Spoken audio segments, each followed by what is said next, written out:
अस्सलाम वालेकुम दोस्तों, मैं ਤੁਹਾਡਾ ਮੇਜ਼ਬਾਨ ਮੁਹੰਮਦ ਸਾਜਿਦ ਵਿਰਕ। ਤੁਸੀਂ ਵੇਖ ਰਹੇ ਜੇ YouTube ਚੈਨਲ ਮੇਰਾ ਸਾਈ ਵਰਲਡ। ਜਿਵੇਂ ਕਿ ਜਨਾਬ ਹਰ ਰੋਜ਼ ਕੋਸ਼ਿਸ਼ ਕਰਦਾ ਮੈਂ ਵੀਰਾਂ ਵਾਸਤੇ ਅੱਛੇ ਤੇ ਖੂਬਸੂਰਤ ਜਾਨਵਰ ਦੀ ਵੀਡੀਓ ਲੈ ਕੇ ਹਾਜ਼ਰ ਹਾਂ। ਇਸੇ ਤਰ੍ਹਾਂ ਰੋਜ਼ ਦੀ ਨਿਸਬਤ ਅੱਜ ਫਿਰ ਜਨਾਬ ਦੋਸਤਾਂ ਵਾਸਤੇ ਦੋ ਜਾਨਵਰ ਦੀ ਵੀਡੀਓ ਲੈ ਕੇ ਹਾਜ਼ਰ ਹਾਂ। ਉਮੀਦ ਕਰਾਂਗੇ ਹਰ ਰੋਜ਼ ਦੀ ਤਰ੍ਹਾਂ ਤੁਹਾਨੂੰ ਸਾਡੀ ਅੱਜ ਵਾਲੀ ਵੀਡੀਓ ਵੀ ਪਸੰਦ ਆਏਗੀ। ਇਸ ਤੋਂ ਪਹਿਲਾਂ ਕੋਈ ਜਾਨਵਰ ਦੀ ਕਰਾਂਗੇ ਤਸੱਲੀਆਂ। ਸਭ ਤੋਂ ਪਹਿਲਾਂ ਸਾਡੇ ਚੈਨਲ ਨੂੰ ਕਰਨਾ ਸਬਸਕ੍ਰਾਈਬ ਤੇ ਨਾਲ ਲੱਗੇ ਬੈਲ ਆਈਕਨ ਨੂੰ ਕਰਨਾ ਪ੍ਰੈਸ ਤਾਂ ਕਿ ਸਾਡੀ ਹਰ ਨਈ ਆਉਣ ਵਾਲੀ ਵੀਡੀਓ ਦੇ ਨੋਟੀਫਿਕੇਸ਼ਨ ਸਭ ਤੋਂ ਪਹਿਲਾਂ ਮੇਰੇ ਵੀਰਾਂ ਦੋਸਤਾਂ ਤੱਕ ਪਹੁੰਚਣ। जनाब डेली असी कोशिश करिए वीरां नूं जनाब अच्छे तो खूबसूरत मेरी जानवर विखाइए। अल्लाह के फजल नाल हमेशा साडी रवायत रही है कि अच्छे तो खूबसूरत ते मेरी जानवर ही लैके आइए। तो जनाब अज भाई अजमल को पहुंचे हैं। दो जानवर दोवें ताज़ा सोए ने जनाब। एक पिछे बच्चा है, एक पिछे बच्ची है। सलियां तुसीं करनी जनाब, लैण देने नसीब। जानवर नंबर एक मेरा कैमरामैन तुहानूं विखांदा है। उस तो बाद जनाब जो भी सूरत हाल है मालकां नाल करांगे गल्लां। जानवर नंबर एक सब तो पहले जनाब तुसीं दी ओरिजिनल जी हाइट है वो चेक करनी है। कोई जूम नहीं किया, कोई कुछ नहीं जनाब। मेरा कैमरामैन तो जानवर की कराएगा तसली। उस साइड जानवर जनाब ओरिजिनल तुसी हाइट वेखनी है। मैं जनाब दूसरी साइड जानवर से खड़ा है। अल्लाह के फजल नाल एडे कद काठ वाले जानवर बहुत ही जनाब कम मिलते हैं। जनाब तोर लम्मा थोड़ा जोड़ तुरन फिरन भी वीरां दोस्तों के सामने जनाब हवाने की वंडा ने वो भी लाजवाब फन बड़ा प्यारा लगा है। पिछे ने जनाब अच्छी जे साहिवाल तो फ्रीजन का क्रॉस। अल्लाह के फजल नाल असी हमेशा ऐसे जानवर ही लैके हाजिर होते हैं मेरा साहिवाल टीम के जेडे म्यारी हो कि जनाब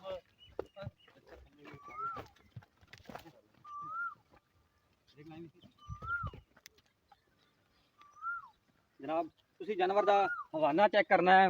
लाजवाब हवाना फुल क्रॉस जानवर। ये जनाब ऐसा जानवर है जो गर्मी नूं फेस करेगा जनाब, करकेगा नहीं। इंशाअल्लाह अल्लाह के फजल नाल देख सकते जी वीरां दोस्तों के सामने जनाब हवाने की जी वंड लाजवाब थन पावर वाला लगा है काला जनाब।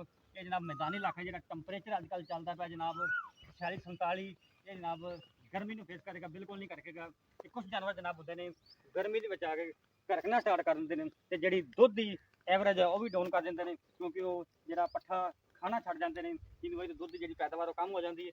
ये जनाब ऐसे जानवर ने ऑलराउंडर जानवर ने ये जनाब करकते नहीं जनाब गर्मी नहीं मनाओगे तो दुध की पैदावार भी डाउन नहीं करेगी। पिछले ने जनाब बच्ची जे सिरो ओरिजिनल मोनी बच्ची भी लाजवाब जनाब। ये जानवर नंबर एक जे।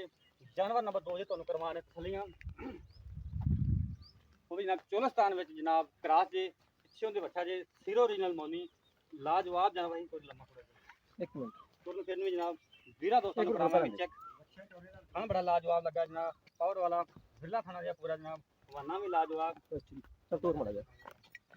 ये जनाब किन्ने दिन की सूई है किनवा सुबह है जनाब हाजिर मौके बोला किन्ना है ये सब जी गारंटी है वो लवांगे मालकां तो।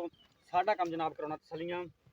मेरा कैमरामैन पूरी जनाब तुहानूं जानवर की तसली करांदा पिया। जानवर का हर पार्ट हर एंगल तो चेक करवा रहे हैं तुहानूं। साडी जी कोशिश होंदी है कि जनाब कोई जानवर का ऐसा पार्ट रह ना जाए जो कैमरे की नज़र तो ना गुजरे। फिर साडे जेडे बड़े वीर दोस्त बाद से कमेंट करके पूछते हैं जनाब सुबह के असी साड़ी सब एक रिक्वेस्ट होंगी जनाब साड़ी वीडियो में शुरू तो लैके जनाब एंड तक लाजमी देखा करो। फिर तो जनाब तुम जानवर की जी समझ आनी है कि नस्लदार की समझ आनी है दुध की एवरेज तो पता चल जाएगा। ये जनाब जानवर नंबर दो जे मुल्तान के क्रॉस है। बाकी जी डिटेल है वो लेने मालकां तो साडा काम जनाब करना तसली।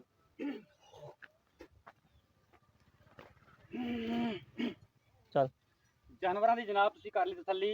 बाकी आप डिटेल वो लेने भाई होरां तो इस पासे। अस्सलाम वालेकुम सर। वालेकुम सलाम जी। भाईजान की हाल चाल ने? ठीक ठाक तबीयतां सेहतां ठीक ने भाई? ठीक हर तरह की खैर है। ठीक ठाक अजमल भाई जेडे अपने दोवें जानवर ने हाँ जी पहले तो ये दसने भी आ जो जानवर नंबर एक अपना हाँ जी। ये सूआ किहड़े ने डिलीवर किया पक्का सूआ जेड़ा आप इन्हें डिलीवर किया ना वो दसना। गलत बयानी नहीं करनी गल्लां करनियां 16 ने खरियां गल्लां। दूसरा डिलीवर किया जी। दूसरा सूआ डिलीवर किया किन्ने दिनों की सूई है? ये आज तीसरा दिन तीसरा दिन जनाब सूई है। हाँ जी। ठीक है पिछे इंदे की है पीछे दे बच्चे थान थून हर चीज ओके ओ क्लियर जेर जूर पै गई सी सब कुछ साफ हो गया जानवर। अच्छा गर्मी गुरमी तो नहीं करता? ना जी कोई नहीं। अच्छा वीरों ने ये भी दस दो भी जी जानवर अपना एक ही नस्ल का है। ये गैस ठीक हो गया। अच्छा इहदा हुण प्यार मुहब्बत वाला मुल की जायज़ मुनासिब जेड़ा आपां लैना है वाधू घट नहीं मुल करना जायज़ जिहा मुल करना जिन्ने दा आपां देना चाहते दोनों इकट्ठा केक दा एक दा दसो। ਇਹਦਾ 3.5 ਲੱਖ ਰੁਪਏ। 3.5 ਲੱਖ ਤੇ ਦੁੱਧ ਇਸ ਟਾਈਮ ਕਿੰਨਾ ਕਰਦੀ ਪਈ ਹੈ? ਇਹਦਾ ਦੁੱਧ ਇਸ ਟਾਈਮ ਜਿਹੜਾ ਨਾ 22 ਲੀਟਰ ਦੁੱਧ ਦੇਗਾ ਦੋ ਟਾਈਮਾਂ ਦਾ। 22 ਲੀਟਰ। ਹਾਂਜੀ 22 ਲੀਟਰ ਕਾਫੀ ਦੁੱਧ ਹੁੰਦਾ ਹੈ। ਤੇ ਆਪਾਂ ਚਵਾ ਕੇ 3 ਦਿਨ ਬੰਦੇ ਨੂੰ ਚਵਾਵਾਂਗੇ ਤਸੱਲੀ ਹੋ ਮੈਂ ਤਾਂ 20 ਦੇ 18 ਦੇ ਤੇ ਬੜੀ ਗੱਲ ਇਹ ਹੈ। ਆਪਾਂ ਦਿੰਨੇ ਜਦੋਂ 22 ਲੀਟਰ ਦੀ ਗਾਰੰਟੀ ਦਿੰਨੇ 22 ਲੀਟਰ ਦੀ ਗਾਰੰਟੀ, ਹਾਂ। 18 ਨਹੀਂ 20, 22 22 ਲੀਟਰ ਦੀ ਗਾਰੰਟੀ। ਅੱਛਾ ਮੁੱਲ ਕੀ ਦੱਸਿਆ?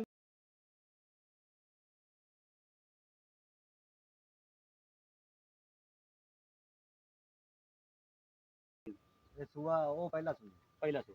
ਪਿੱਛੇ ਹੁੰਦਾ ਕੀ ਹੈ? ਉਹਦਾ ਬੱਚਾ ਕਿੰਨੇ ਦਿਨਾਂ ਦੀ ਸੂਈ ਹੈ? ਉਹ ਕੱਲ ਸੂਈ ਆਦਰ ਦੂਸਰਾ ਦਿਨ ਦੂਸਰਾ ਦਿਨ ਆਦਰ ਮੌਕੇ ਬੋਲਾ ਕਿੰਨਾ ਹੁੰਦਾ? ਉਹਦਾ ਬੋਲਾ ਹੈਗਾ 14 ਲੀਟਰ ਹੈਗਾ 2 ਟਾਈਮ ਵਾਲਾ। 14 ਲੀਟਰ 2 ਟਾਈਮ ਵਾਲਾ ਹਾਂਜੀ ਪੱਕਾ। ਪੱਕਾ। ਅੱਛਾ ਉਹਦਾ ਹੁਣ ਪਿਆਰ ਮੁਹੱਬਤ ਵਾਲਾ ਮੁੱਲ ਕੀ ਹੈ? ਉਹਦਾ 2,70,000 2,70,000। ਆਪਣੀ ਕਿਸ ਕਿਸ ਚੀਜ਼ ਦੀ ਗਾਰੰਟੀ ਹੋਵੇਗੀ? ਦੋ ਹਰ ਜਾਨਵਰਾਂ ਦੀ। ਸ਼ੈ ਦੀ ਗਾਰੰਟੀ ਹੋਏਗੀ।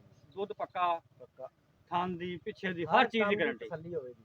ਅੱਛਾ ਅਗਰ ਕੋਈ ਜੋੜਾ ਆਪਣੇ ਕੋਲ ਲੈਂਦਾ ਹੈ ਇਕੱਠਾ ਹੀ, ਉਹਦੇ ਵਾਸਤੇ ਕੀ ਗੁੰਜਾਇਸ਼ ਹੈ? ਕੋਈ ਪਿਆਰ ਮੁਹੱਬਤ ਪਿਆਰ ਮੁਹੱਬਤ ਕਰ ਲਾਂਗੇ ਜੋੜੇ ਦਾ ਕੋਈ ਰੇਟ ਇਕੱਠੇ ਦਾ ਤੇ ਕੈਲਕੂਲੇਸ਼ਨ ਕਰਨੀ ਥੋੜੀ ਮੁਸ਼ਕਲ ਹੈ। Calculation ਕਰਨੀ ਪੈਂਦੀ। ਠੀਕ ਹੋ ਗਿਆ। ਇਹਨਾਂ ਚ ਕਮੀ ਬੇਸ਼ੀ ਹੋਵੇਗੀ ਕਿ ਵੀਰ ਦੋਸਤ ਆਪਣੇ ਬੂਹੇ ਤੇ ਆਉਂਦਾ ਹੈ, ਕਰ ਕੋਈ ਲਾਂਗੇ। ਪਿਆਰ ਮੁਹੱਬਤ, ਕੋਈ ਲਾੜ ਪਿਆਰ। ਸਭ ਕੁਝ ਹੋਏਗਾ 19 ਵੀ ਹੋਵੇਗਾ ਕਿ 19 21? 19 ਵੀ 19 21 ਨਹੀਂ, ਨਹੀਂ। ਖਾਣਾ ਪਾਣੀ ਮਿਲੇਗਾ, ਸਭ ਕੁਝ ਮਿਲੇਗਾ। ਹਰ ਚੀਜ਼ ਮਿਲੇਗੀ, ਹਾਂਜੀ। ਤਸੱਲੀ ਕਰਕੇ ਲੈ ਜਾਣਾ। 4 ਦਿਨ ਰਹਿ ਕੇ ਤਸੱਲੀ ਕਰਕੇ ਫਿਰ ਲੈ ਜਾਓ। ਠੀਕ ਹੋਗਾ। ਦੁੱਧ ਦੀ ਜਿਹੜੀ ਆਪਣੀ ਆਵਾਜ਼ ਆ ਪੱਕੀ ਹੈ। ਪੱਕੀ 3 ਲੱਖ ਕਿੰਨਾ ਦੱਸਿਆ ਰੇਟ ਦਾ? 3,50,000 3.5 ਲੱਖ ਤੇ 2 ਲੱਖ 70 ਦਾ 2 ਲੱਖ 70 ਡਿਮਾਂਡ ਜਨਾਬ ਤੁਸੀਂ ਸੁਣ ਲਈਏ। ਕੋਈ ਵੀ ਵੀਰ ਦੋਸਤ ਸਾਡੇ ਜਾਨਵਰ ਖਰੀਦਾਰ ਹੋਵੇ, ਸਾਡਾ WhatsApp ਤੇ ਰਾਤਾ ਨੰਬਰ ਨੋਟ ਕਰੋ 0322 70 87 633, ਫਿਰ ਨੋਟ ਕਰੋ 0322 70 87 633 ਹੈ ਜਨਾਬ ਸਾਡਾ ਰਾਤਾ ਨੰਬਰ, ਇਹ ਸਾਡਾ WhatsApp ਨੰਬਰ ਹੈ। ਇਧਰ ਆਏ ਕੰਡਿਆ ਉਹਨੂੰ ਤੂੰ ਖੜੀ ਨੂੰ ਮੈਂ ਲੈ ਜਾਣਾ ਉਹ ਉਸ ਨੂੰ ਖਾ ਲਿਆ ਬੱਚਾ ਤੂੰ ਫੜਨਾ ਬੱਚਾ ਮੈਂ ਫੜਦਾ ਬੱਚਾ ਹੀ ਤਾਂ ਫੜਨਾ ਹੈ ਗਾਂ ਤਾਂ ਆਪੇ ਆ ਜਾਊ ਨਹੀਂ ਇਹ ਮੇਰੇ ਕੋਲ ਨਹੀਂ ਆਉਂਦਾ ਚੱਕ ਕੇ ਲਿਆਉਣਾ ਪੈਣਾ ਉਹ ਬੱਚਾ ਫੜ ਲਿਆ ਏ ਪੂਰੇ ਗੱਲ